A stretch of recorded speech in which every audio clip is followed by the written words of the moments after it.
പണത്തിന് മീതെ പാലക്കാട് പറക്കും പറയുന്നത് രാഹുൽ മാങ്കൂട്ടത്തിൽ MLA ആണ്. പാലക്കാട് BJP സ്ഥാനാർത്ഥി ശോഭാ സുരേന്ദ്രന്റെ നേതൃത്വത്തിൽ തെരഞ്ഞെടുപ്പ് അട്ടിമറിക്കാൻ നടത്തുന്ന ശ്രമങ്ങൾ പുറത്തു വന്നതിന് പിന്നാലെയാണ് രാഹുൽ രംഗത്ത് വന്നത്.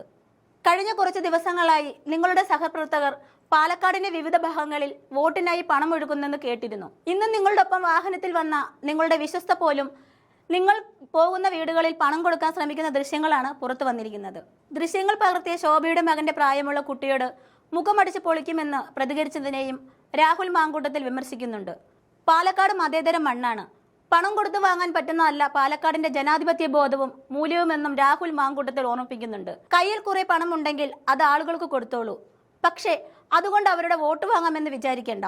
ഈ പണത്തിന് മേലെ പാലക്കാട് പറക്കുമെന്നും രമേശ് പിഷാരടി ജയം ഉറപ്പിച്ചുവെന്നും സൂചിപ്പിക്കുന്നുണ്ട് രാഹുൽ മാങ്കൂട്ടത്തിൽ MLA. ആ വീഡിയോ ചേർക്കുന്നുണ്ട്, കണ്ടു നോക്കാം.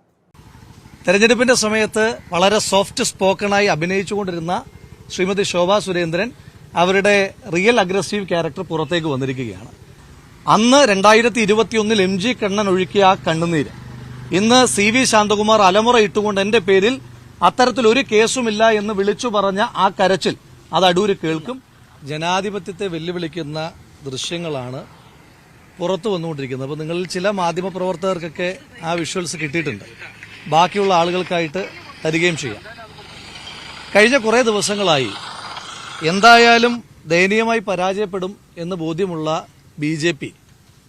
ബിജെപിയുടെ പ്രവർത്തകർ പാലക്കാടിന്റെ വിവിധ ഭാഗങ്ങളിൽ പണമൊഴുക്കിയിട്ട് എങ്ങനെയെങ്കിലും ജയിക്കാൻ പറ്റുമോ എന്നുള്ള ശ്രമം നടത്തിക്കൊണ്ടിരിക്കുകയാണ്. അത് പലയിടത്തായിട്ട് പല വോട്ടർമാരും നമ്മളോടൊക്കെ വിളിച്ചു പറയുകയൊക്കെ ചെയ്യുന്നുണ്ട് ജനപ്രതിനിധി എന്ന നിലയിൽ.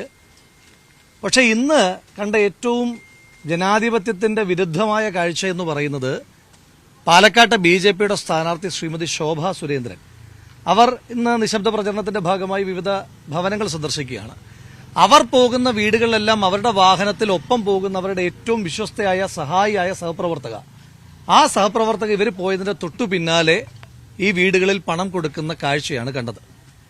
ഇന്നിപ്പോ പാലക്കാട് കണ്ണാടിയില് തെരുവക്കുറിശ്ശിയില് ഇങ്ങനെ പണം ശ്രീമതി ശോഭാ സുരേന്ദ്രനോടൊപ്പം പോയ ആളുകൾ വിതരണം ചെയ്യുന്നത് കണ്ട് അവരുടെ പിന്നാലെ പോയി ചോദ്യം ചെയ്യാൻ ശ്രമിച്ച് ആ ദൃശ്യങ്ങൾ പകർത്തിയ ശ്രീമതി ശോഭാ സുരേന്ദ്രന്റെ മകന്റെ പ്രായമുള്ള ഒരു കുട്ടിയോട് ശ്രീമതി ശോഭാ സുരേന്ദ്രൻ പറഞ്ഞത് നിന്റെ മുഖം അടിച്ചു പൊളിക്കുമെന്നാണ്.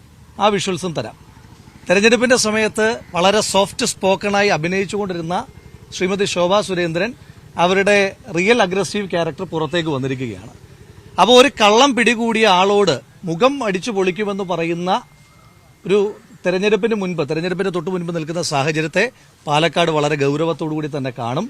പാലക്കാടിന്റെ മണ്ണിന്റെ പ്രത്യേകത മതേതരത്വത്തിന് വല്ലാതെ പ്രാധാന്യം കൊടുക്കുന്നൊരു മണ്ണാണ്. പണക്കൊഴുപ്പ് കൊണ്ടോ കോടികൾ മറിച്ചാലോ പാലക്കാട്ട് ആ മതേതര മൂല്യം ഉള്ള മനുഷ്യന്മാരുടെ മനസ്സിനെ പർച്ചേസ് ചെയ്യാൻ കഴിയില്ല. പാലക്കാട്ടൊന്നും വോട്ട് പർച്ചേസ് ചെയ്യാൻ കഴിയില്ല. കൊടുക്കുന്ന പണം അത്രയും വേസ്റ്റ് ആവുകയുള്ളൂ. പിന്നെ ആർക്കെങ്കിലും അതുകൊണ്ട് പ്രയോജനം കിട്ടുകയാണെങ്കിൽ നമുക്ക് സന്തോഷമുള്ള കാര്യമാണ്. പക്ഷേ എന്തൊക്കെ പറഞ്ഞാലും പാലക്കാട് മതേതര ചേരിക്ക് ജയിക്കാൻ കഴിയൂ. അവിടെ ഈ വർഗീയതയ്ക്ക് പണം മുടക്കിയാലും വർഗീയത ജയിക്കില്ല എന്ന് BJPയുടെ സ്ഥാനാർത്ഥി ഒന്ന് മനസ്സിലാക്കുന്നത് നല്ലതായിരിക്കുമെന്നാണ് സൂചിപ്പിക്കാനായിട്ടുള്ളത്. ഇത് ഈ ഒറ്റപ്പെട്ട സംഭവം മാത്രമാണോ ഉള്ളത്?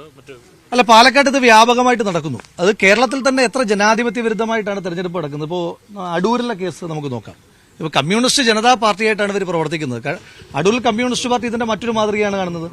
ഇപ്പോൾ ശ്രീ വിനു മോഹൻ കഴിഞ്ഞ തവണത്തെയും തെരഞ്ഞെടുപ്പിൽ പത്തനംതിട്ടയിൽ റിപ്പോർട്ട് ചെയ്തിട്ടുള്ള ഒരാളാണ്.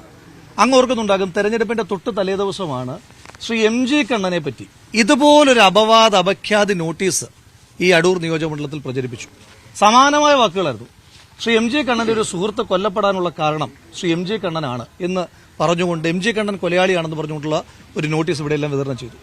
നിങ്ങൾ ഓർക്കുന്നുണ്ടാകും, MG കണ്ണൻ ആ അപവാദ പ്രചരണം താങ്ങാൻ കഴിയാതെ ഹൃദയവേദനയോടുകൂടി RDOയുടെ മുന്നിൽ നിന്ന് പൊട്ടിക്കരഞ്ഞ കാഴ്ച ഇപ്പോഴും അടൂരെ ജനങ്ങൾക്ക് നല്ല ഓർമ്മയുണ്ട്.